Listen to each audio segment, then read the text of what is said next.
Bueno, muchachos, vamos a darle explicación a esta unidad número 2 que se llama Estadística, Conceptos y Definiciones. La primera parte de ella corresponde a lo que es la estadística descriptiva. Dice aquí que la estadística descriptiva se caracteriza por organizar la información recabada en forma de datos y gráficas, o recaudada también, que es la misma cosa.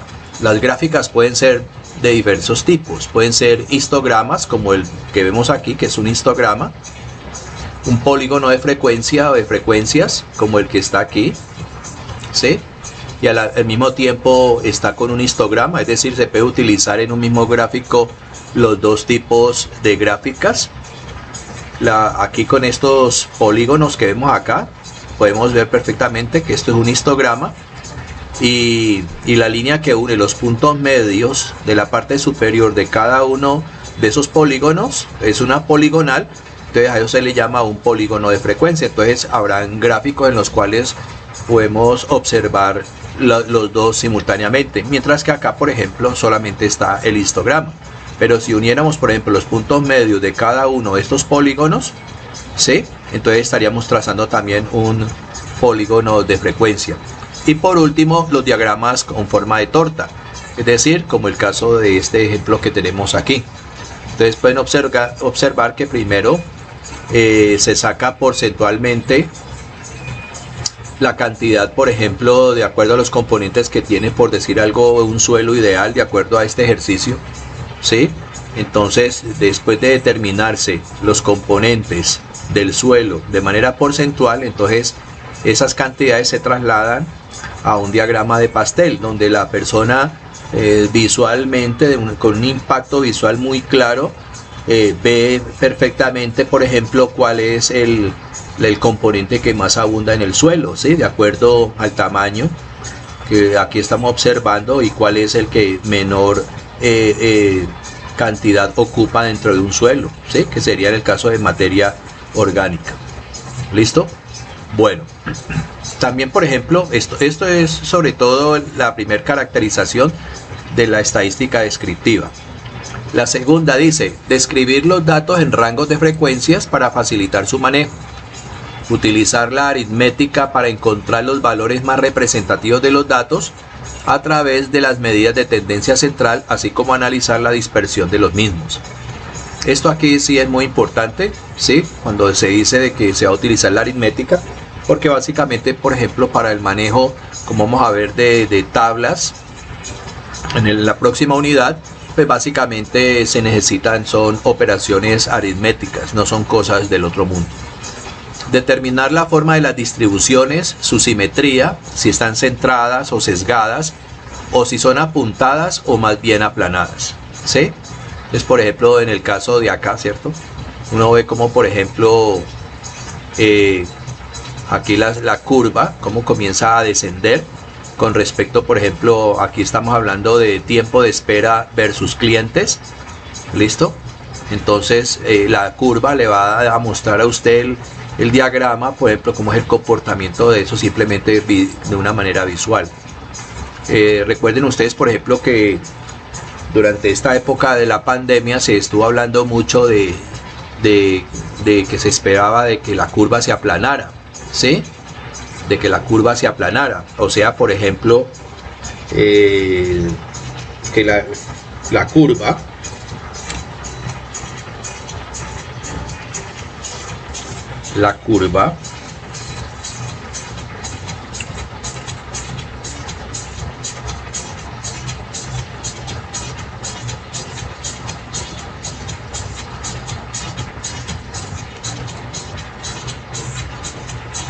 entonces, por ejemplo, la curva con la presencia del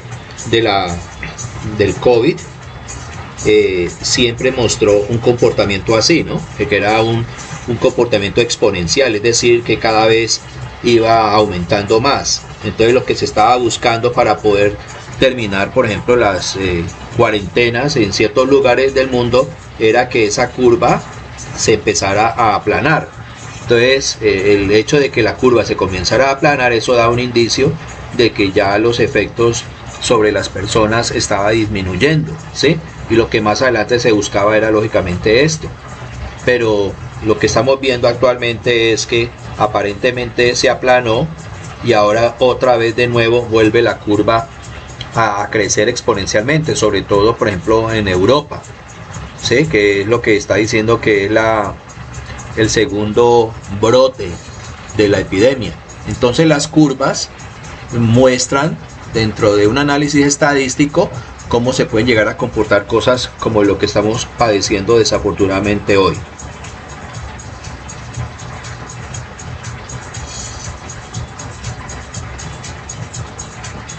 Bueno,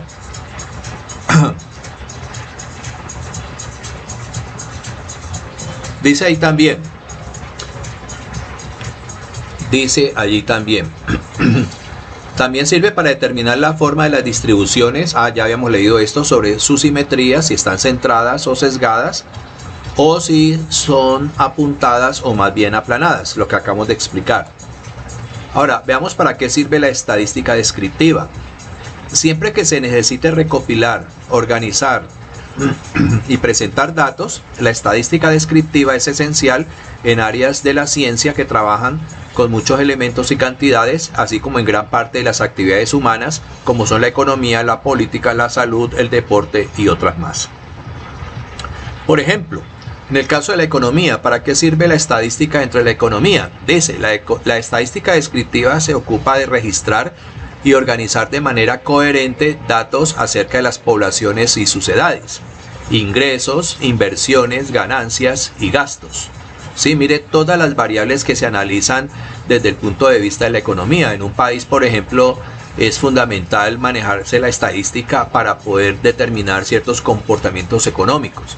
Les vuelvo y lo repito, la estadística descriptiva se ocupa de registrar y organizar de manera coherente datos acerca de, óigase bien, las poblaciones, sus edades, sus ingresos, las inversiones, las ganancias y los gastos. De esta manera los gobiernos y las instituciones, ¿sí? Públicas, lógicamente, planifican mejoras e invierten recursos apropiadamente. Supuestamente, esos análisis estadísticos le deben de indicar a un gobierno, a un estado, de cómo dentro de un presupuesto nacional de gastos, qué es lo que más requiere de inversión.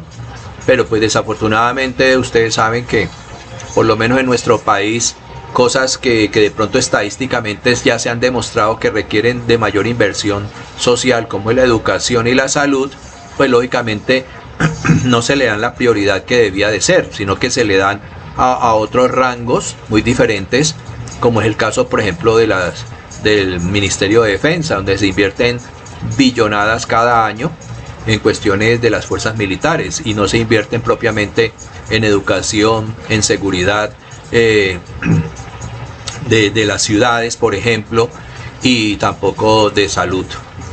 Igualmente la justicia, ¿no? Es otro rango que necesita mucho de ese tipo de inversiones.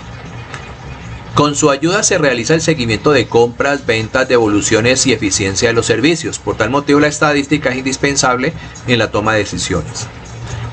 La física y mecánica. La física y la mecánica se valen de la estadística para el estudio de los medios continuos, que constan de una gran cantidad de partículas como átomos y moléculas. Resulta que no es posible hacerle seguimiento a cada una de ellas por separado. Pero estudiando el comportamiento global del sistema, o sea, una porción de gas, por ejemplo, desde el punto de vista macroscópico es posible averiguar promedios y definir variables macroscópicas para conocer sus propiedades. Ejemplo de ello es la teoría cinética de los gases. Entonces miren ustedes lo interesante de esto, y es que basta simplemente con tener una porción de gas para poder tener un punto de vista macroscópico. ¿Sí? Acuérdense que algo macroscópico es algo muy grande, es lo contrario a lo microscópico. Entonces, por ejemplo, en la estadística por lo general se trata de usar eso.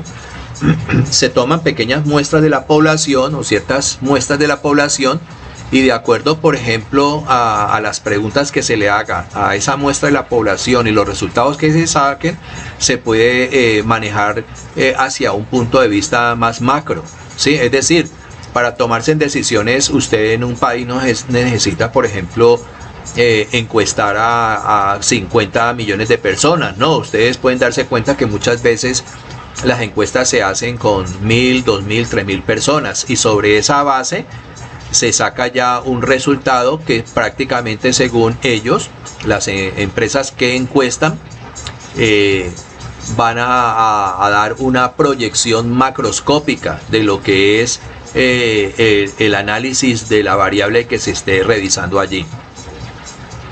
En la medicina, es una herramienta imprescindible al hacer el seguimiento de las enfermedades, desde sus orígenes y durante su evolución, así como la eficacia de los tratamientos.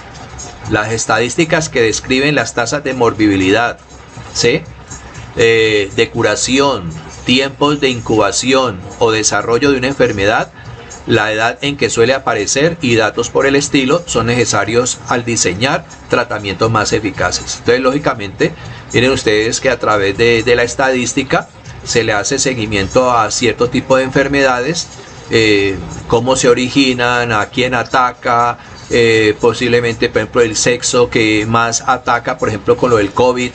Se pudo determinar, por ejemplo, de acuerdo a cuestiones de estudios estadísticos, que el COVID atacaba más a hombres que a mujeres, atacaba más a personas mayores, atacaba también más a niños. Entonces se comienzan a sacar unos resultados de acuerdo a ese estudio que se hace a través de la medicina, ¿sí? Por ejemplo, los tratamientos, de acuerdo a una población que se tenga, demuestra cuántos evolucionaron, cuántos no tuvieron, por ejemplo, efectos colaterales con esa droga, y de esa misma manera entonces ya se le puede extender al resto de la población. Entonces todo eso es a través de un análisis estadístico.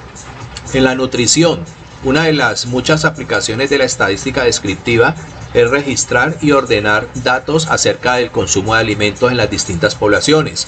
Por ejemplo, su cantidad, calidad y cuáles son los que más se consumen, entre otras muchas observaciones que interesan a los expertos. Entonces, por ejemplo, un alimento, por ejemplo, se puede analizar desde el punto de vista del mismo sexo de las personas, ¿sí? Si son más hombres o mujeres que lo consumen, si son más bien niños o adolescentes o jóvenes o adultos, ¿sí? Entonces, por ejemplo, todos esos indicios a nivel de nutrición son lo que las empresas de alimentos tratan de hacer. Usted puede, muchas veces uno de la calle es abordado por una persona que está levantando una estadística y es precisamente sobre cuestión de alimentos, para ver la proyección o el impacto de ese alimento dentro de una población que es la que lo va a consumir. Entonces, mire usted la importancia de la estadística también dentro de la nutrición. Ejemplos de estadística descriptiva. Entonces, veamos algunos ejemplos, por ejemplo, donde podemos decir que estamos hablando ya de estadística descriptiva. Dice, a continuación veremos algunos ejemplos que ilustran lo útiles que son las herramientas de la estadística descriptiva para ayudar a tomar decisiones. Ejemplo número 1. Por ejemplo, las autoridades educativas de un país planifican mejoras institucionales. Supongamos que van a implementar un nuevo sistema de comedores escolares. Para ello es necesario contar con datos acerca de la población estudiantil, por ejemplo, la cantidad de alumnos por grado, su edad, sexo, estatura, peso y condiciones socioeconómicas. Luego, esta información se presenta en forma de tablas y de gráficas. Entonces, claro, lógicamente,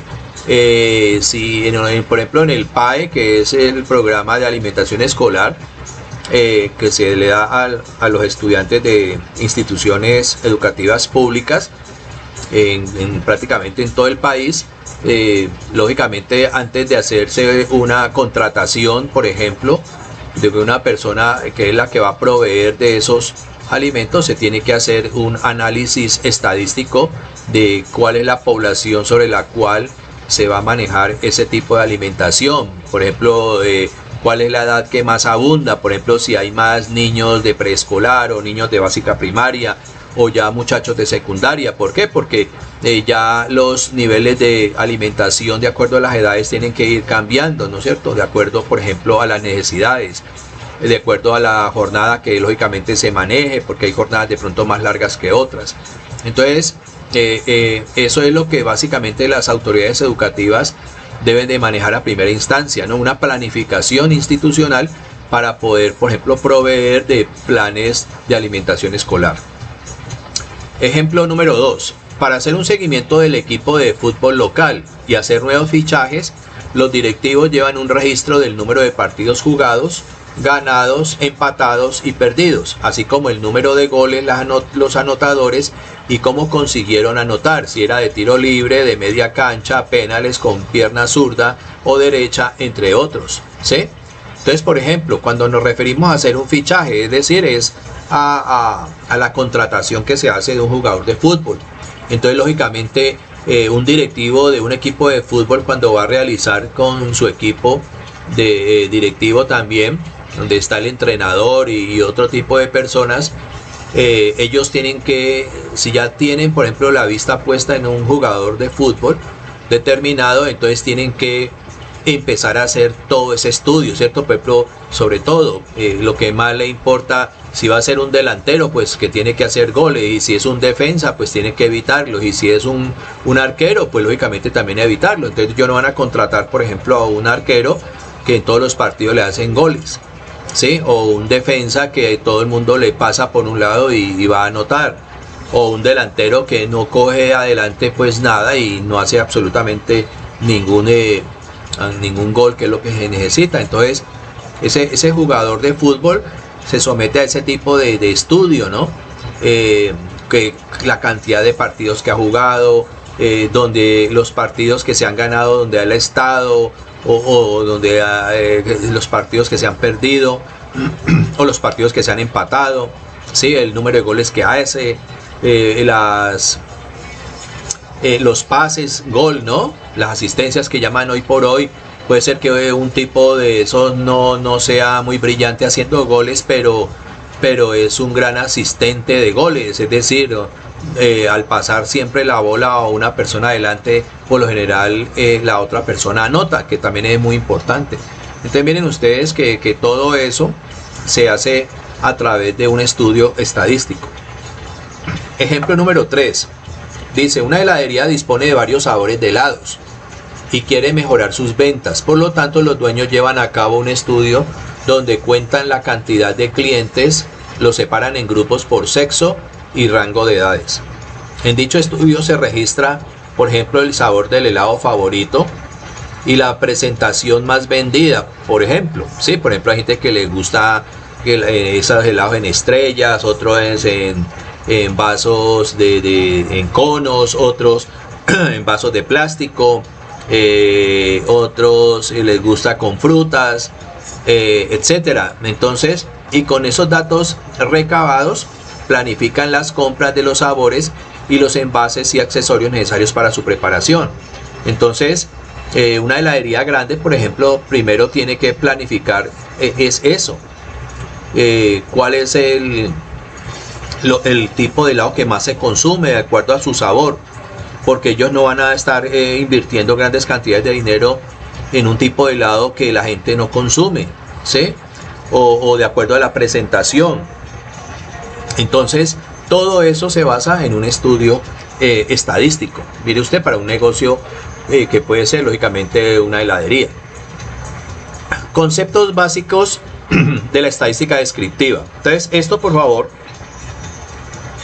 es quizás una parte muy importante, porque ustedes se tienen que familiarizar con una serie de conceptos o de términos o de palabras que forman parte de la estadística descriptiva, ¿sí? Les dice ahí, estos conceptos fundamentales son necesarios para aplicar las técnicas estadísticas. Por ejemplo, el caso de lo que es población y muestra, ¿sí? Entonces, la población, ¿qué es la población? Dice, en el contexto estadístico, la población se refiere al universo o colectivo del cual proviene la información. Entonces, por ejemplo, miren ustedes, por decir algo, niños de preescolar, esa es una población. Adultos mayores es otro tipo de población. Por ejemplo, personas obesas, ese es otro tipo de población. Personas, por ejemplo, que carecen de servicios públicos, ese es otro tipo de población. Personas, por ejemplo, con altos niveles de triglicéridos, por decir algo, ese es otro tipo de población. Entonces miren ustedes que las poblaciones varían, ¿sí? Y esa población, así sea relativamente pequeña, simplemente forma parte de ¿qué? De un universo, ¿sí? Recuerden que cuando hablamos de un conjunto universal nos referimos a aquel conjunto que contiene a todos los elementos de una misma especie y puede ser relativamente muy pequeño. Mire, por ejemplo, el conjunto de números pares que es primo. Sí, cuando yo hablo del conjunto de números pares que son primos, entonces el único número que aparece allí es, por ejemplo, el 2. Es el 2. Y es un conjunto unitario, pero al mismo tiempo es un conjunto universal. Sí, es un conjunto universal. ¿Listo? Entonces miren ustedes que un conjunto universal no es que tiene que ser algo sumamente inmenso como la misma palabra lo dice en cuanto a lo que nosotros normalmente conocemos de universo. Dice, no siempre se trata de personas, ya que pueden ser conjuntos de animales, pueden ser plantas u objetos como el caso de automóviles, átomos, moléculas e incluso acontecimientos e ideas. ¿Sí? Entonces eso es con respecto a la población, ¿cierto?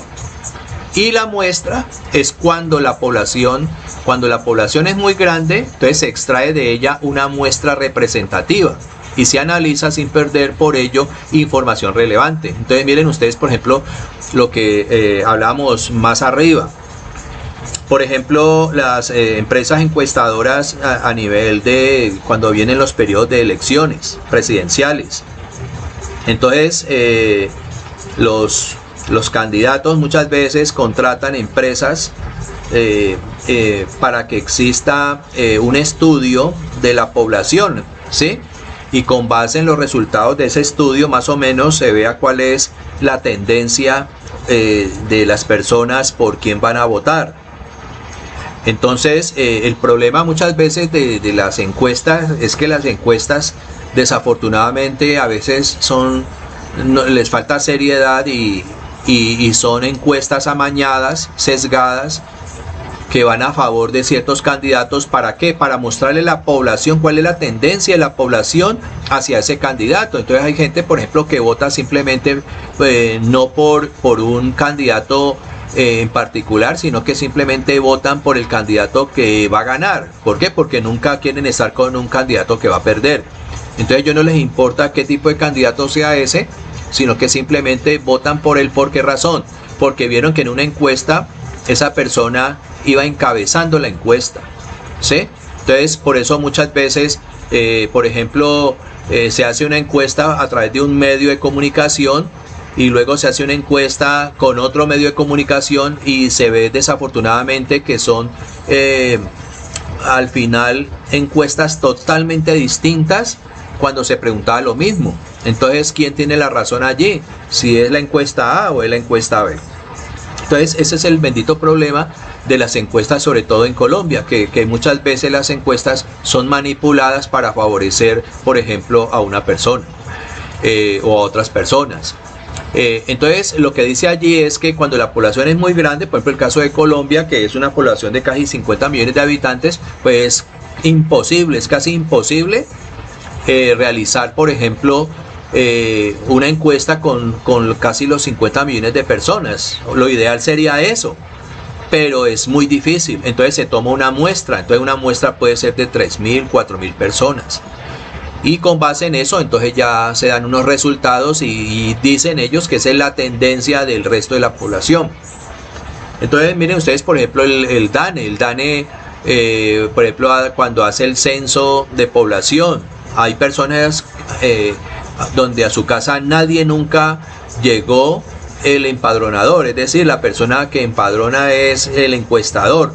Y dice, bueno, ¿y por qué a mi casa no llegaron? ¿Por qué? Porque muchas veces aleatoriamente, al azar, se escogen ciertos hogares para realizar el censo poblacional. pero el censo poblacional no se le hace a los 50 millones de habitantes, lo ideal sería ese, ¿sí? Inclusive miren ustedes que cuando se realizó el último censo poblacional, antes de él, cuando ya salieron los resultados, resulta que había un error como que de 5 o 6 millones de habitantes, es decir, hubo un error tremendo en esas muestras que se seleccionaron y se estaban incurriendo en errores al final del censo, porque los censos poblacionales no se hacen cada año, sino que se hacen, diga usted, por ahí cada 5 o cada 10 años, son quinquenales o decenales, ¿sí? Porque todos los años no se puede hacer eso, por los costos también que conlleva ese tipo de cosas. Entonces, por esa razón, dice aquí que se pueden escoger al azar o bien de acuerdo a algún criterio previamente establecido por el analista. La ventaja es que al ser un subconjunto de la población es mucho más manejable. Claro, lo que yo les decía, es muy difícil manejar a toda la población, ¿sí? Es demasiado complicado. Imagine usted cuánta población en Colombia no está en montañas donde no hay acceso de carreteras ni de caminos, o están en las selvas, por ejemplo, grupos indígenas que nunca salen a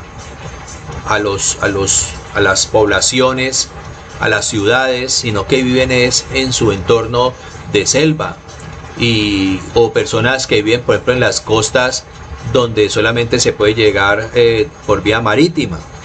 Entonces, son lugares tan inhóspitos que prácticamente es imposible a veces hasta detectar de manera exacta cuál es la población real. Entonces se tratan de tomar muestras, ¿sí? Ciertas muestras como un subconjunto de toda esa población, y como dice allí, con unos criterios para que la persona que va a analizar la información pueda tomar una decisión lo más cercanamente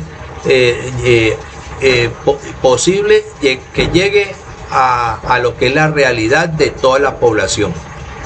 Dice aquí, en la práctica, para estudiar una población grande, ¿sí?, debemos de tomar una muestra. Por ejemplo, si queremos saber cuál es el candidato preferido para las próximas elecciones presidenciales de Colombia, tomaría mucho tiempo preguntarle a todos los electores por su candidato preferido. Además, sería muy caro contratar tantos encuestadores, digitadores y estadísticos. Por ello es mejor analizar una muestra de electores, aplicar una encuesta y a partir de allí se sacan conclusiones de la población, lo que yo les había dicho anteriormente.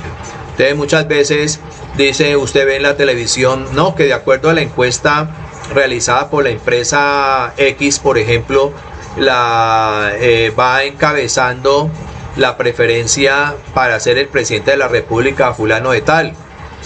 Y usted dice, pero ¿por qué? Si a mí nunca me preguntaron y nunca me llamaron, entonces ¿por qué dicen que el posible ganador de las elecciones va a ser fulano de tal cuando ni siquiera a mí me han preguntado? ¿Por qué? Porque usted no estaba dentro de la muestra, ¿sí? Se hace de manera aleatoria. Entonces muchas veces, por ejemplo, esas encuestas las hacen vía telefónica, cogen al azar teléfonos y empiezan a llamar y le dicen a usted que es de una empresa de encuestas y le solicitan el permiso para ver si se puede adelantar esa encuesta. Entonces el teléfono es un medio sencillo y fácil y económico para poder realizar encuestas. Listo, sigamos con lo que es el muestreo. El muestreo es el proceso de selección de una muestra a partir de la población estadística que se desea estudiar, ¿sí? O sea que, por ejemplo, el muestreo tiene que ver lógicamente con la muestra, ¿no? Es una cuestión sinónima de esto. Acuérdense que la muestra es una parte de la población que se escoge para estudiar algo. Entonces, el proceso que se lleva para elegir ese pedazo de la población, a eso se le llama muestreo. Individuo es cada uno de los elementos que componen la población, ¿sí? También se le conoce como unidad estadística. Entonces, por ejemplo, en el caso de las elecciones, cuando usted es encuestado, usted estadísticamente se le llama un individuo, le llama individuo, o simplemente se le llama o se le conoce con el nombre de una unidad estadística, ¿sí? A usted nunca le preguntan el nombre, a usted no le preguntan su edad, si comió o no comió, no. A ese entorno de esa encuesta no le importa quién es esa persona, simplemente lo ven como una unidad estadística. ¿sí? Como un individuo que tiene que dar una información. Por ejemplo, dice, para estudiar cuál es el candidato presidencial por el cual votarán los colombianos en las próximas elecciones del 2022, se toma una muestra de 5.000 personas de todo el país. La pregunta es la siguiente: ¿por quién votará en las próximas elecciones presidenciales? ¿Sí? Óigase bien, este es un ejercicio. La pregunta es la siguiente: ¿por quién votará en las próximas elecciones presidenciales? Entonces vamos a determinar allí quién es la población, cuál es la muestra y quién es los individuos. Entonces dice, en este caso la población sería ¿quién? La población electoral del país. ¿Listo? O sea, aquí lo ideal es que la población son todas aquellas personas en Colombia que están capacitadas para votar. O sea, aquellas personas que no han perdido sus derechos como ciudadano, ¿sí? Y aquellas personas que ya son mayores de edad, o sea, que tienen 18 años o más. Entonces, esa es la población que se debe tener en cuenta para realizar esa encuesta. Pero resulta que aquí dice, por ejemplo, se toma una muestra de 5.000 personas. ¿Listo? Entonces, en este caso la población sería la población electoral del país, es decir, aquellos colombianos con el derecho a votar. La muestra serían apenas 5.000 colombianos que forman parte de esa población. Y el individuo sería cada uno de los colombianos con derecho a voto. Entonces miren ustedes que de la población siempre se va a sacar una muestra y el proceso, óigase bien, el proceso a través del cual, por ejemplo, se le pregunta por quién votará en las próximas elecciones presidenciales, ese procedimiento para seleccionar esas personas es lo que se le llama el muestreo, de lo cual hablamos anteriormente. Entonces, por ejemplo, las personas van a dar el nombre o le van a dar allí en el formulario, por ejemplo, el nombre de los candidatos quizás más opcionados, por ejemplo, o puede ser que todos. Algunas personas van a responder que no saben, otras van a responder o no van a responder nada, ¿sí? Es decir, pueden responder, como pueden no responder, o como pueden negarse a responder. Entonces hay varias opciones, por ejemplo, dentro de eso que dicen que la persona no sabe, ¿sí? Yo puedo decir, no, yo no sé. Y la otra opción es que no quiero responder. Entonces son dos respuestas totalmente distintas, ¿sí? Que dentro de la cuestión de la encuesta se tienen muy presentes. Ejemplo 2, dice: un estudiante de estadística quiere conocer si los profesores de su Universidad Nacional de Bogotá prefieren dictar clases con ropa formal o con ropa informal. Para ello se realiza una encuesta a 200 profesores de la universidad elegidos de forma aleatoria. Identifique la población, la muestra y los individuos. Entonces la población sería todos los profesores que son de la Universidad Nacional, dice, ¿cierto? Porque dice, un estudiante de estadística quiere conocer si los profesores, aquí no están hablando de los estudiantes, están hablando de los profesores de la Universidad Nacional de Bogotá. Entonces dice que la pregunta hacia los profesores de la Universidad Nacional es que cómo prefieren ellos dictar sus clases, ¿sí? Ellos como profesores, con ropa formal o con ropa informal. Es decir, por ejemplo, que ropa formal puede ser, por ejemplo, con zapatos de cuero, pantalón de drill, por decir algo, o con saco y corbata, y ropa informal pues en zapatillas, en blue jeans, camisetas, etc. Entonces, la población de ese ejemplo son todos los profesores de la Universidad Nacional. La muestra, como dice aquí, aquí son, 200, no 120, sino son 200 profesores de la Universidad Nacional. Y el individuo, ¿cuál es? Cada uno de los 200 profesores que dice acá adelante de la Universidad Nacional. Entonces mire usted que aquí perfectamente en este ejercicio se ve cuál es la población, cuál es la muestra y quién es el individuo. En este otro dice: un profesor desea realizar un análisis estadístico de las notas del examen final de matemáticas de sus alumnos de grado 11º. Como muy parecido a lo de ustedes, ¿no? Qué casualidad.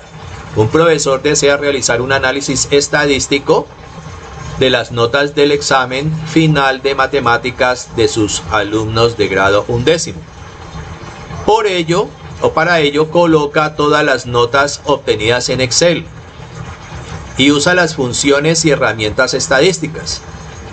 La información obtenida pertenece a la muestra o a la población.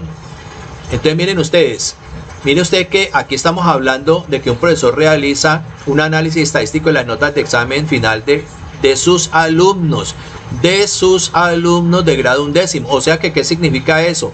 Que la población de estudio serían todos los alumnos que tiene ese profesor en grado 11º. Entonces, la pregunta dice aquí, ¿pertenece a la muestra o a la población? ¿Sí? La información que se va a obtener, ¿a quién pertenece? ¿A la muestra o a la población? Entonces miren ustedes, ojo con esto. Dice, en este caso la población son todos los alumnos de 11º, o sea, de último de año. Se estudiarán sus notas, pero todas las notas obtenidas. No se ha realizado ningún muestreo y por ello la información obtenida pertenece ¿a qué? A la población. O sea, por decir algo, en 11º en el colegio son alrededor de 144 estudiantes. Entre 11.1, 11.2, 11.3, 11.4, 144 estudiantes. Entonces yo puedo hacer, por ejemplo, un análisis de esto y no necesariamente tomar una muestra. ¿Por qué? Porque la población relativamente es muy pequeña. Entonces yo puedo hacer un estudio, una encuesta de esos resultados con todos mis 144 estudiantes. Entonces por eso aquí se dice que no hay ni muestra ni muestreo, sino toda la población. Miren ustedes, por ejemplo, este ejercicio. Miren, por ejemplo, este ejercicio, ¿sí? Que lo vamos a hacer más adelante. Dice, en dos salones de clase, En dos salones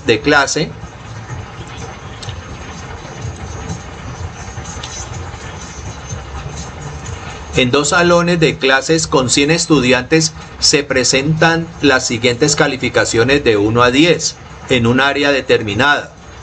Con estos datos vamos a elaborar una tabla de frecuencia. Bueno, esto lo vamos a hacer después. Entonces miren ustedes que aquí están los 80 estudiantes de los cuales estamos hablando. O sea, es una población. O sea, pueden ser, por ejemplo, 100 estudiantes. Pueden ser 11.1 y 11.2, por decir algo, que cada uno tenga más o menos 50 estudiantes. O sea que toda esta es la población. Aquí no hay un muestreo. Aquí no hay una muestra. ¿Sí? Y lógicamente el individuo son cada uno de los dueños de estas notas que aparecen por aquí. Que en total son 1, 2, 3, 4, 5, 6, 7, 8, 9, 10. Por 1, 2, 3, 4, 5, 6, 7, 8, 9, 10. O sea, 10 por 10 serían 100. Aquí están las 100 notas de esos 100 estudiantes. Entonces miren ustedes que con base en lo que estamos hablando, ese sería un gran ejemplo para que tenerlo en cuenta con base en esto. Aquí, por ejemplo, ustedes van aquí tienen dos links de dos videos en YouTube. No son tutoriales míos, sino de dos personas diferentes, para que ustedes también tengan otro tipo de información sobre todo esto que se ha explicado acá arriba y lo puedan entender mucho mejor. ¿Listo? Bueno, sigamos con el valor de datos. Dice, es el valor de la variable. Ahora vemos que es una variable asociado con un elemento de una población o muestra. Este valor puede ser un número, puede ser una palabra o puede ser un símbolo. ¿Sí? Este valor puede ser un número, una palabra o un símbolo. Datos. Es cada uno de los valores recolectados de la variable que se han obtenido al realizar un estudio estadístico. Por ejemplo, si le preguntamos a 11 personas cuál es su fruta preferida, obtenemos obviamente 11 datos. ¿Sí? O sea, cada una de las respuestas que dé cada una de las 11 personas, eso es un dato. Entonces, por ejemplo, podemos tener piña, mango, banano, manzana, pera, manzana, uva, mango. Entonces, aquí hay en total 11 datos. 1, 2, 3, 4, 5, 6, 7, 8, 9, 10 y 11. ¿Sí? que es la opinión por el gusto de ciertas frutas de esas 11 personas. Entonces cada una de esas respuestas, vuelvo a decir, es que un dato. Entonces mire usted, valor de datos, el valor de la variable asociado con un elemento de la población nos muestra. Este valor puede ser un número, una palabra o un símbolo. ¿Ya? Aquí en este caso son palabras. Hipótesis. Óigase bien, ¿qué es una hipótesis dentro de un tratamiento estadístico? Es una declaración explícita de predicción. Describe en términos concretos lo que se espera que pase o suceda en los resultados. Entonces resulta, por ejemplo, en el caso de las empresas encuestadoras, cuando un político o que es un candidato a la presidencia, por decir algo, contrata una empresa de encuestas, él en su cabeza con ellos tiene una hipótesis, ¿sí? O sea, una predicción. ¿Qué es lo que ellos quieren tener como prueba a través de la encuesta? Pues simplemente que la encuesta arroje un resultado donde lo favorece a él. Pero él no puede salir, por ejemplo, a la luz pública a decir, es que yo estoy seguro que yo voy a ser el presidente de la República, ¿sí? Entonces alguien le va a decir, ¿y usted cómo está tan seguro de eso? ¿Usted está seguro de que la mayoría de la población que está en condiciones de votar en Colombia estaría de acuerdo con usted? Entonces el tipo ahí queda callado porque el tipo va a decir, pues sí, tienen toda la razón, yo no, eso es una predicción que yo tengo. Entonces dentro de las encuestas se manejan las predicciones, pero las predicciones lo que buscan es que se cumplan con los resultados de la encuesta. Como puede ser que cuando se realice la encuesta y se saquen los resultados, sea totalmente contraria a esa predicción.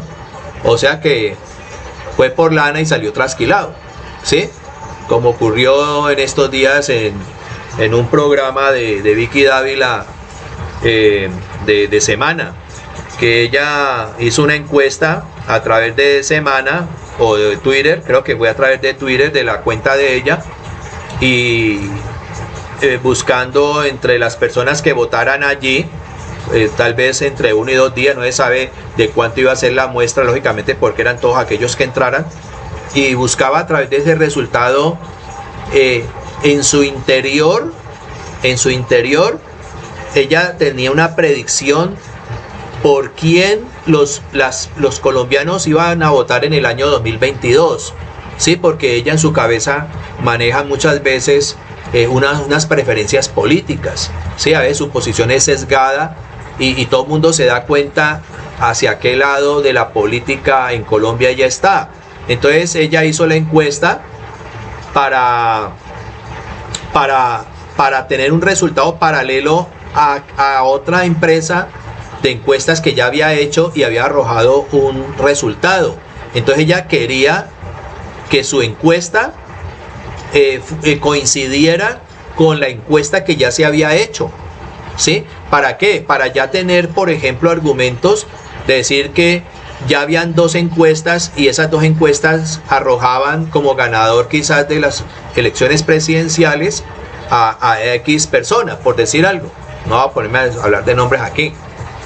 Entonces resulta que cuando ella hizo la encuesta, ¿sí?, donde ella tenía una hipótesis con base en el resultado de la otra empresa que ya había hecho la encuesta, resulta que le salió el tiro por la culata, porque la persona que menos quería ella que fuera la ganadora de la encuesta la ganó, y la persona que ella predecía, ¿sí?, de la cual tenía una hipótesis de que iba a ganar la encuesta, resulta que no ganó la encuesta, quedó como de segundo o de tercero. Entonces miren ustedes que a veces es peligroso cuando usted, por ejemplo, dentro de las hipótesis cree que sus predicciones se van a cumplir con las encuestas. ¿Por qué? Porque al final los que deciden son las personas. Entonces eso es para que ustedes más o menos entiendan a qué se refiere una hipótesis dentro del manejo estadístico. Parámetro. El parámetro es una medida estadística o un indicador que resume la información proporcionada por todas las unidades elementales que forman una población. Es un valor único o constante que usualmente es desconocido. Pues repito, es una medida estadística o indicador que resume la información proporcionada por todas las unidades elementales que forman una población. Variables estadísticas. Entonces ahora sí veamos qué es una variable, lo que había dicho anteriormente para explicarlo más despacio. Dice, se refiere al conjunto de valores que puede tomar una determinada característica de la población.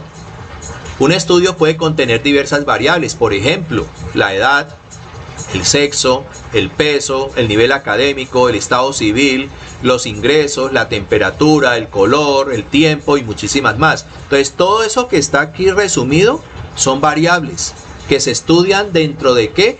Dentro de una población, ¿sí? Dentro de una población.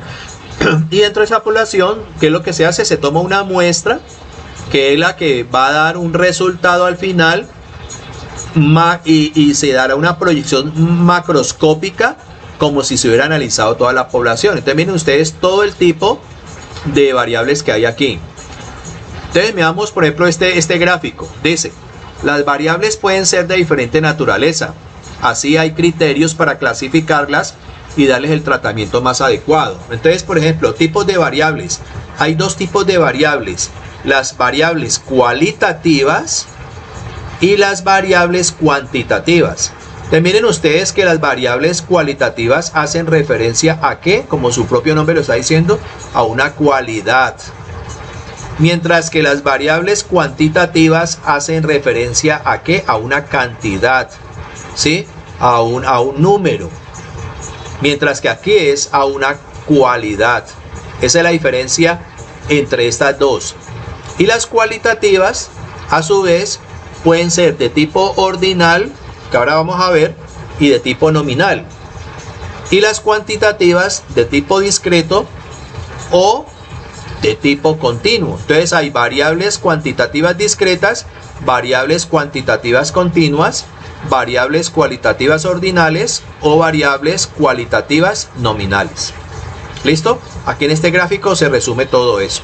Entonces veamos aquí, ¿sí? De acuerdo a lo que acabamos de explicar, dice variables cualitativas y variables cuantitativas, o sea, estas dos que acabo de explicar aquí de manera más escueta. Dice, según la forma en que se miden, las variables pueden ser cualitativas o cuantitativas, ¿sí? Lo que ya dijimos acá.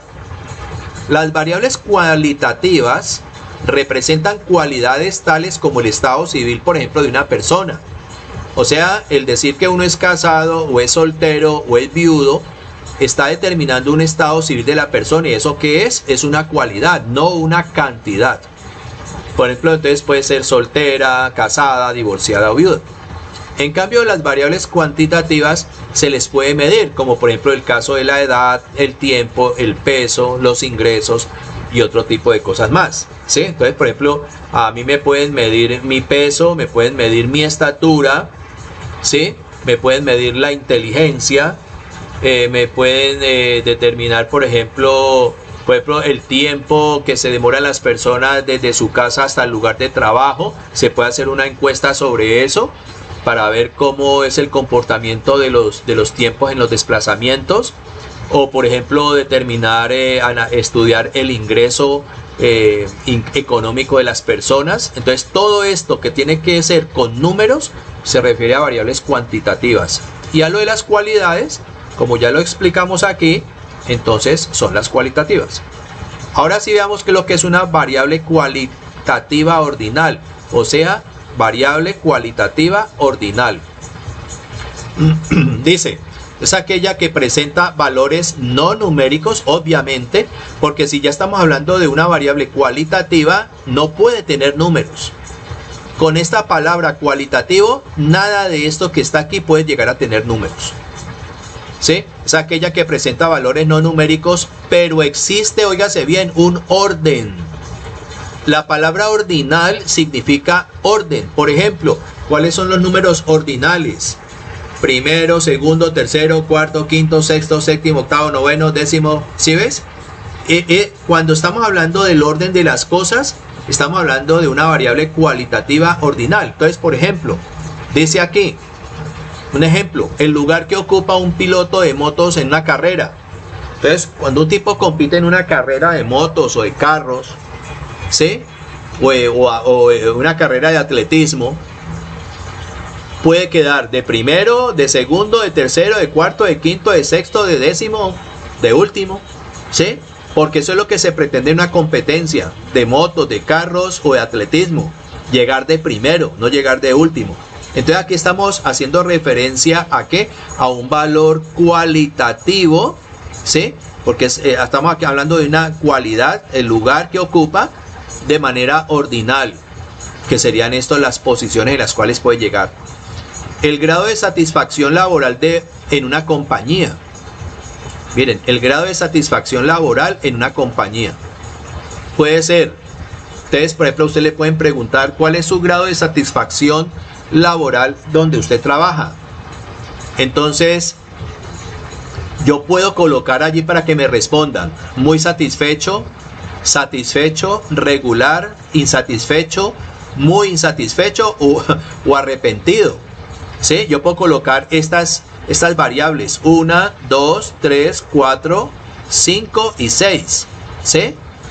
Pero con grados de satisfacción. Entonces simplemente la persona allí lo que va a hacer es marcar, ¿sí? Entonces por ejemplo yo puedo decir por ejemplo por decir algo,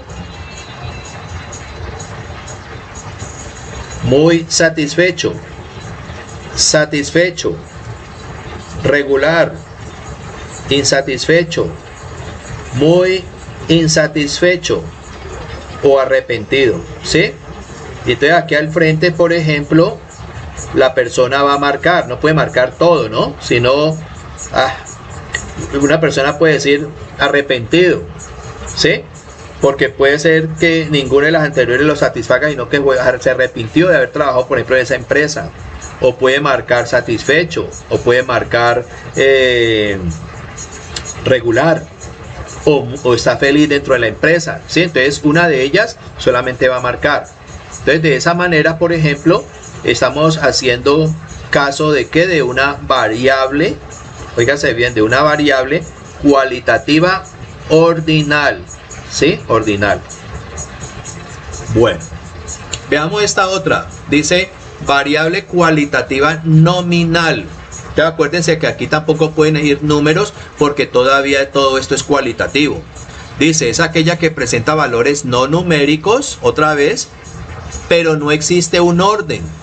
En la ordinal existe un orden. O sea que aquí podríamos decir, podríamos llamarle a este variable cualitativa no ordinal, para que más o menos tenga un parecido con esta, en que en esta hay un orden y en esta no lo hay. Entonces, por ejemplo, el estado civil de tus amigos de Facebook, ¿sí? Aquí, por ejemplo, miren ustedes que aquí no hay un orden y ahí es una cualidad. Entonces, ahora, aquí, por ejemplo, alguien va a decir, pero es que usted aquí no está utilizando números como usted utilizó acá arriba. Ojo con esto. Aquí yo no estoy utilizando números, estoy utilizando es un lugar de orden, ¿sí? Pero se llama ordinal. Y acá abajo alguien va a decir, sí, pero es que acá yo no veo orden por ninguna parte. Claro que sí, porque miren ustedes, por ejemplo, que cuando yo hablo de muy satisfecho, es la escala máxima de satisfacción dentro de la empresa. Luego, si no está muy satisfecho, ¿cómo puede estar? Satisfecho. Y si no, ¿cómo va a estar? Un poquito menos, que es regular. Pero está de todas maneras medio contento. Y la otra más abajo, ¿cuál puede ser? Que esté insatisfecho. Y el otro, ¿cuál puede ser? Que está pero de remate de insatisfecho. Y por último, lo peor de toda esta escala es que la persona esté, ¿qué? Arrepentida. ¿Sí ve? Entonces mire usted que quiera sí o no, tanto en este primer ejemplo como en este segundo ejemplo, allí hay un orden para el resultado que se va a dar allí. En cambio, en lo no ordinal o nominal, mire usted que tampoco se van a presentar valores numéricos, pero no existe un orden, cosa que sí existía en el ordinal. Entonces, por ejemplo, el estado civil de tus amigos de Facebook. ¿Cómo pueden ser tus amigos en Facebook? Tus amigos en Facebook pueden ser solteros, casados, divorciados y viudos. Ese es el estado civil de cualquiera de tus amigos en Facebook. ¿Sí? La ciudad de nacimiento de tus amigos de Instagram. Entonces, usted en su Instagram puede ver que usted puede tener amigos de Cali, de Jamundí, de Bogotá, de Medellín, de Pereira, de Cartagena, entre otras ciudades. Miren ustedes que aquí no hay un orden, porque en ninguna parte dice que primero tiene que ser uno soltero, luego casado, luego divorciado y luego viudo. No, porque este orden no se da realmente. Yo puedo ser cualquiera de las cuatro cosas, ¿sí? Ni tampoco entre ciudades. En ninguna parte dice que las ciudades tienen un orden, ¿sí? Así uno puede decir, no, pero es que Bogotá es la ciudad más grande de Colombia y sigue Medellín y luego Cali. Pero aquí no se determinan cuestiones ordinales. Entonces, por eso se dice que aquí no interesa el orden de las cosas, sino simplemente que una cualidad. Ahora vean, vamos a la otra, que son lo que dice acá, las variables cuantitativas, ¿sí? Mire usted, por ejemplo, acá las variables cuantitativas discretas. Entonces ya con la palabra cuantitativo ya estamos haciendo referencia a ¿qué? A que debe haber un número. Entonces dice, es aquella que puede asumir un número contable de valores. Entonces, por ejemplo, el número de hijos en una familia. 0 hijos, 1 hijo, 2 hijos, 3 hijos, 4 hijos, 5 hijos, 20 hijas, 30 hijos, 24 hijos. En otra época muy lejana hubo mujeres que llegaron a tener 24, 30 hijos. El número de alumnos de un salón de clase, que pueden ser 25, pueden ser 30, 35, 42 o 50. Entonces la variable es esto, el número de hijos en la familia, o la variable puede ser el número de alumnos de un salón de clases.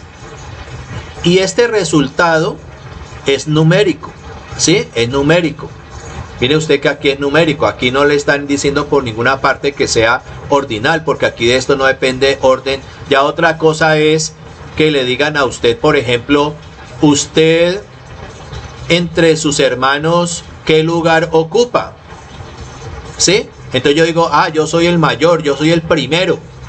O sea que cuando yo digo yo soy el primero entre mis hermanos, estaríamos hablando de ¿qué? De una variable cualitativa ordinal, porque yo estoy dando el lugar que ocupo entre mis hermanos. ¿Listo? Entre mis hermanos. O por ejemplo en un edificio de 5 pisos. Entonces hacen una encuesta entre las personas, aleatoriamente dicen ¿cuál es el piso en el cual vive usted? Entonces una persona dirá, yo vivo en el primero, en el segundo, en el tercero, cuarto y quinto. Entonces ahí estamos hablando de una variable cualitativa ordinal. ¿Por qué? Porque se están dando los pisos por lugares. ¿Listo? Entonces que quede claro esto acá. Y luego la variable cuantitativa continua, ¿sí? Variable cuantitativa continua. O sea, esta de aquí, que puede ser variables cuantitativas continuas, pero aquí pues lógicamente es continua. Entonces dice, es aquella que puede asumir un número incontable de valores. Óigase bien, incontable de valores. Por ejemplo, la estatura de los habitantes de una ciudad. Imagínense ustedes. Existen ¿cuántos resultados existirán para determinar la estatura de los habitantes de una ciudad? Dice, existen infinitos valores posibles. ¿Sí? Es una infinitud impresionante. Un habitante puede medir, imagine usted, de pronto una persona puede medir, 2 personas pueden medir 1,78. Entonces uno puede decir, no, pues entonces esas 2 personas son de la misma estatura. Puede que no, porque si usted da una aproximación a la milésima, o sea con milímetros, una persona puede llegar a medir, por ejemplo, 1,785 metros y otra persona puede medir 1,788 metros. O sea, miren ustedes que hasta aquí estas 2 personas tienen la misma estatura, pero si usted se pone a medirlas con un aparato de mayor precisión, se dará cuenta de que la diferencia entre una y otra es de ¿cuánto? De 3 milímetros. Imagine usted, por 3 milímetros una persona es mayor que otra. Y puede darse el caso de que entre dos personas una mida 1,78,5, 4 y otra 1,78,5, 9. Entonces miren ustedes, hasta aquí estas dos personas tienen la misma estatura. Hasta las milésimas, o sea, hasta los milímetros. Pero si usted llega a utilizar un aparato de mayor precisión, puede darse cuenta que esas personas, hay una que es más alta que la otra por 5 10 milésimas de ¿qué? De metro. ¿Sí? O sea que si usted coge cada milímetro y lo divide en 10 rayitas, imagine un milímetro dividido en 10 rayitas, 9 de esas rayitas serían para esta persona y 4 para esta. Entonces por eso dice allí que la estatura de los habitantes de una ciudad es una variable cuantitativa continua. ¿Sí? Porque puede asumirse un número incontable de valores. Ahora, yo digo, los habitantes de una ciudad es una población finita o infinita. Es finita. Por ejemplo, una ciudad como Cali que tenga 345.285 habitantes. O sea, esta población es finita. Pero la estatura de esas 345.285 personas tiene una cantidad infinita de valores posibles. ¿Sí? Porque imagine usted, tendríamos que manejar una gran cantidad de números para poder determinar exactamente la estatura de todas esas personas. De todas esas personas, porque puede decirse que es imposible que dos personas aparentemente del mismo tamaño realmente lo sean. Entonces aquí está el ejemplo, ¿no? Otro puede medir, por ejemplo, 1,5894, 4125, 4125 metros. Imagine usted esta aproximación que pasa de 2, 4, son décimas, centésimas, milésimas, 10 milésimas, 100 millonésimas. Imagine usted que son 246, 24 billonésimas. Imagine, billonésimas de metro. Mire esta otra, 1,64, 57, 84, 31, 20. Mire usted también la diferencia. Pero nosotros hasta dónde manejamos apenas, nosotros nada más manejamos hasta aquí, hasta aquí, hasta aquí. Eso es lo único que nos interesa a nosotros, ¿sí? Manejar hasta allí.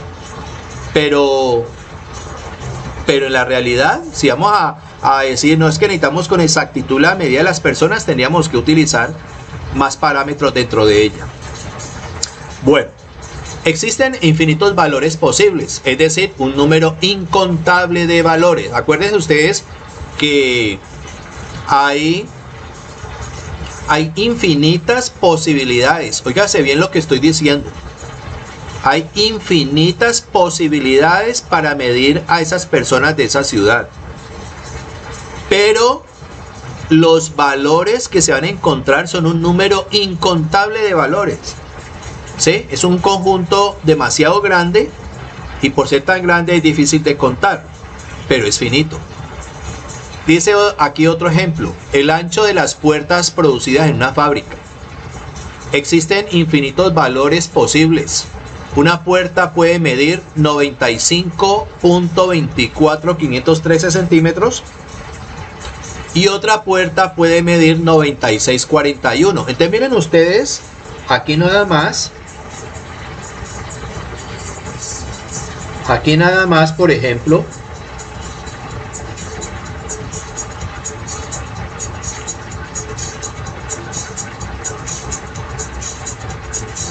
miren ustedes lo que pasaría. Estamos hablando de una puerta de 95,24 500, bueno, démosla hasta ahí, centímetros, ¿no? Y otra puerta de 96,41 centímetros. ¿Listo? La diferencia, por ejemplo, entre estas dos puertas es de ¿cuánto? De 1 centímetro. Así a vuelo de pájaro. O sea, 1 centímetro es más o menos, como decir, este pedazo. ¿Sí? Pero si hay dos puertas, por ejemplo, una que mida 95.2 y otra 95.4 centímetros y centímetros. Resulta que usted coge y mide con el metro la anchura de la puerta y le da 95 esta y 95 la otra, y dice perfecto. Y usted la mete en el marco de la puerta y cabe. Pero realmente miren que hay una puerta más grande que la otra. Esta puerta de aquí es 2 milímetros más grande que la puerta que está allá arriba. O sea, 2 rayitas de esas chiquitas que están en la regla. La pregunta es, ¿será que esa puerta, por ser más grande, o por ejemplo, si meto la más pequeña en el marco de la grande, va a caber? Claro.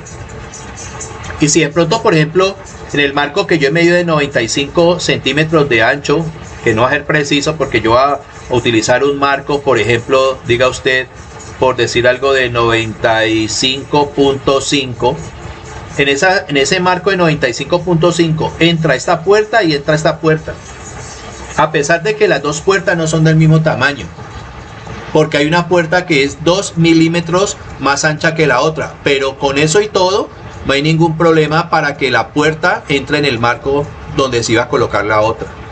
O sea que, ¿qué significa eso? Que en una fábrica de puertas, donde se hacen puertas todos los días, lo más probable es que hayan infinitos valores posibles en el tamaño del ancho de las puertas. ¿Sí? Mire, por ejemplo, nada más cuando por ejemplo, en una tienda la persona vende por libras colombianas de 500 gramos, en una tienda de barrio. Y en bolsitas mete azúcar, mete arroz y la pone en una balanza. ¿Ustedes creen que todas esas bolsitas de 1 libra de arroz o 1 libra de azúcar, realmente, si las ponemos sobre una gramera, sobre una balanza digital, todas esas bolsas van a pesar lo mismo? No. Una puede pesar 500 gramos, .4, otra 500 gramos, .5, pero en el fondo la persona tiene la idea que todas pesan lo mismo, o sea que existen ¿qué? Infinitos valores para esa medición también. ¿Listo? Bueno, entonces acá también hay otros enlaces para que ustedes por favor, si quieren profundizar más sobre lo que se ha dicho aquí en estos 5 videos, pueden perfectamente complementar lo que les acabo de decir. No es para estresarlos, como algunos dicen que se estresan de ver tanto video. Bueno, entonces eso por favor en cuanto a lo que está acá arriba, que tiene que ver con ¿qué? Con variables estadísticas. Y ahora aquí viene lo que son ¿qué? Las variables discretas y variables continuas, ¿sí? Variables discretas, o sea, hablando sobre esto, y variables continuas. Dice, las variables discretas solamente toman valores discretos, tal como su nombre lo está indicando. Óigase bien, solamente toman valores discretos. ¿Cuáles son los valores discretos? Lo que hemos dicho acá, por favor, acuérdense. Por ejemplo, el número de hijos de una familia, pues, tiene 5 hijos, 20 hijos, 40 hijos. El número de alumnos de un salón de clase, que puede ser 15, 20, 40, 50, como en Colombia, ¿sí? Eso es que puede asumir un número contable de valores. Entonces, solamente son aquellas, las variables discretas son aquellas que solamente toman valores discretos. Tal como su nombre lo indica, ejemplos de ellas son el número de hijos de una familia, lo que vimos arriba, cuántas asignaturas hay en un determinado curso y la cantidad de automóviles en un estacionamiento. ¿Sí? Allí es una cantidad la que determina el resultado de esa variable. Estas variables no siempre toman valores enteros. Óigase bien, No siempre toman valores enteros, pues también las hay fraccionarias. En cambio, las variables continuas, ojo, que estamos hablando de las variables discretas, que pueden tomar el valor de un número o una fracción del número. Las variables continuas admiten infinitos valores dentro de cierto rango, como el peso de una persona, el pH de la sangre, el tiempo de una consulta telefónica y el diámetro de los balones de fútbol. O sea, lo que hicimos aquí, ¿correcto? Lo que hicimos acá. Recuerden que aquí hay infinitos valores para responder sobre la estatura de las personas de una ciudad, o hay infinitos valores para determinar el ancho de las puertas que se producen en una fábrica. Entonces, estamos hablando las discretas. Recuerden que las discretas son estas y las continuas son estas. Esto es un refuerzo de esto que está acá arriba. Entonces, vuelvo y repito, las variables continuas admiten infinitos valores dentro de cierto rango, como el peso de la persona, el pH, o sea, la acidez de la sangre, ¿sí? El tiempo de una consulta telefónica. ¿Por qué puede ser con valores infinitos? Porque un médico, por ejemplo, si va a hablar con el paciente a través del teléfono, para todos los pacientes el tiempo no va a ser exactamente el mismo. Puede ser igual en minutos, pero no puede ser igual en segundos o en décimas de segundo, ¿sí? Entonces vamos a hacer, por ejemplo, de acuerdo a todo lo que hemos visto anterior, sobre todo de variables discretas y variables continuas, vamos a realizar este ejercicio. Entonces miren ustedes, por ejemplo, aquí vamos a responder en estos ejercicios que están acá. Vamos a indicar si se trata de una variable continua discreta o una variable continua, una variable de esas que están acá arriba, ¿sí? Variable cuantitativa discreta o continua, ¿sí? Vamos a ver. Entonces, por ejemplo, dice la primera, dice la longitud de 150 tornillos producidos en una fábrica. Este ejercicio, miren usted, que es parecido al de las puertas. Yo puedo fabricar miles y miles de tornillos en una fábrica de una longitud determinada, y puede que realmente todos los tornillos milimétricamente no sean iguales. Entonces estaríamos hablando de ¿qué? De una variable cuantitativa que es continua o es discreta. Acuérdense que cuando hablamos de algo continuo es que puede tener infinitos valores. Entonces, en este caso, por ejemplo, esta respuesta aquí sería continua. ¿Listo? La segunda dice el número de pétalos que tiene una flor. Usted puede contar si usted tiene en las manos una flor, puede contar sus pétalos, claro, perfectamente, y tiene toda la seguridad de saber de contarlos. Una flor puede tener 10, 12, 15 pétalos, o 8, o 3, o 4, en fin. Entonces esta sería discreta, ¿sí? Discreta. El tiempo requerido para responder las llamadas en un call center. Uno puede determinar con exactitud cuánto tiempo se va a tardar uno en una llamada telefónica, ¿cierto que no? Usted muchas veces lo han llamado de un call center y uno no puede saber con exactitud cuál es el tiempo que se requiere para esa llamada. Entonces esto será también continuo. El número de páginas de una serie de libros de estadística. Usted puede tener, por ejemplo, 20 libros de estadística. ¿Será que usted puede contar con exactitud el número de páginas que traen todos esos libros? Claro, pues me va a demorar quién sabe cuánto tiempo, pero puedo perfectamente determinar la cantidad de páginas que tienen todos esos libros. Por lo tanto, esto es una variable también discreta. Son variable cuantitativa discreta, y esta es variable cuantitativa continua. Y esta otra, el lugar que ocupa un nadador en una competencia. Si un nadador está en una piscina olímpica, el lugar que ocupa puede ser ¿cuál? El primero, el segundo, el tercero, el cuarto, el quinto, el sexto, el séptimo, el octavo, que son por lo general 8 carriles, que creo que hay una piscina de esas, ¿sí? O entre el primero y el octavo lugar. Entonces será discreta o continua. Si es discreta, porque estamos hablando de un número exacto. Y resulta que aquí estamos hablando de ¿qué? De un lugar donde él puede quedar de primero, de segundo, de tercero, de cuarto y así sucesivamente. O sea que aquí no podemos determinar un número exacto ni un número infinito de posibilidades, sino es el lugar. Por lo tanto, este ejercicio, aquí esta variable no es ni discreta ni es continua. Es una variable cualitativa ordinal. ¿Sí? Una variable cualitativa ordinal. Acuérdense de este ejercicio que había por acá. ¿Sí? El lugar que ocupa un piloto de motos en una carrera, primero, segundo, tercero, es una variable cualitativa ordinal. Entonces, por favor, para que tengan en cuenta ustedes este tipo de ejercicios y sepan diferenciar sobre todo cuando una variables, entonces pueden ser cualitativas y variables cuantitativas. Y están las ordinales y las que no son ordinales, y acá abajo las discretas y las continuas. ¿Sí? Sería más o menos un resumen del tipo de variables que se pueden encontrar. Entonces, en el próximo video vamos ya a explicar en qué consiste las famosas tablas de frecuencias, que es quizás una de las partes más interesantes de estas unidades. ¿Listo?